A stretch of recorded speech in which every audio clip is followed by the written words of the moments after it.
12 ans. 12 longues années sans Coupe du Monde. 12 ans de frustration, d'échecs, de larmes pour tout un peuple. Et là, les Fennecs sont de retour. Mais la vraie question, elle est là. Est-ce que cette fois, l'Algérie est vraiment prête à jouer dans la cour des grands ? Bienvenue sur la chaîne. Aujourd'hui, on plonge dans l'une des histoires les plus passionnantes de cette Coupe du Monde 2026. L'Algérie, les Verts, les Fennecs, une sélection qui porte le poids d'une nation entière, une génération de talents éclectiques et un groupe qui pourrait bien créer la sensation. Je vais vous dire pourquoi ce retour n'est pas juste un retour, c'est un signal fort envoyé au monde entier. La dernière fois que l'Algérie a joué une Coupe du Monde, c'était au Brésil en 2014. Et ce n'était pas n'importe quelle participation. Les Verts avaient atteint les huitièmes de finale avant de tomber face à l'Allemagne après prolongation.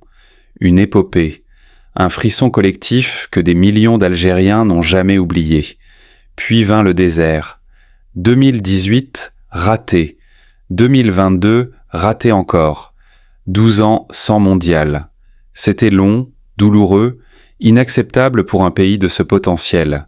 Mais en 2026, l'Algérie a validé sa 5e qualification à une Coupe du Monde en s'imposant 3-0 contre la Somalie, terminant première de son groupe avec 22 points, invaincue sur l'ensemble des éliminatoires.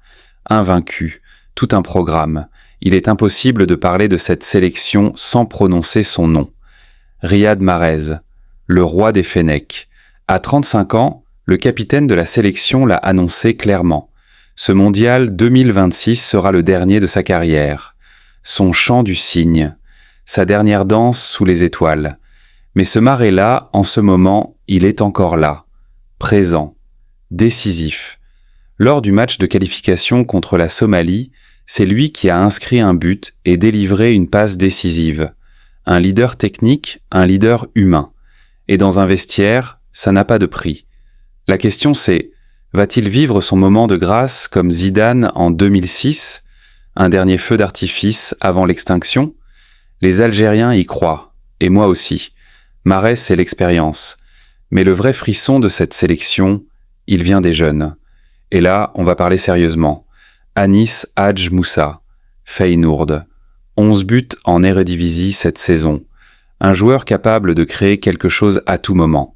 Épreuve de sa qualité, lors du match de préparation à Rotterdam, c'est lui qui a inscrit le but victorieux dans les dernières minutes pour battre les Pays-Bas 1-0. Les Pays-Bas, une équipe qui était en demi-finale du mondial précédent, Ibrahim Maza, 20 ans, Bayer Leverkusen, la véritable pépite du groupe, déjà installé en Bundesliga et qui concentre une grande partie des attentes.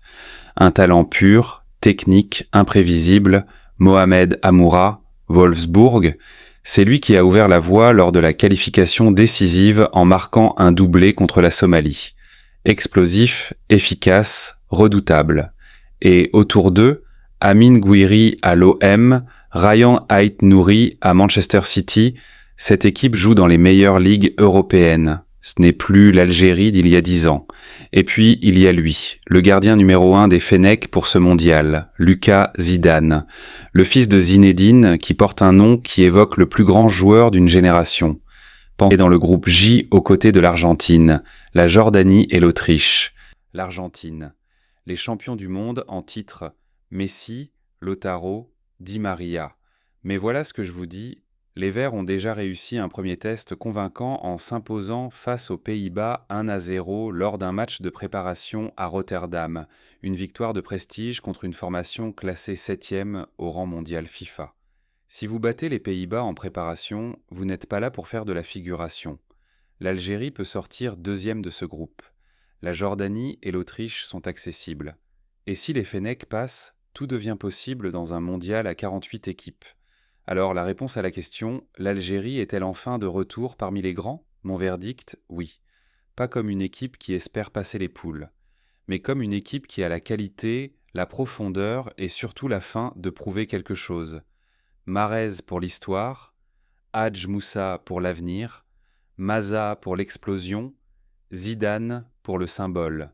Ce groupe a quelque chose à dire au monde entier.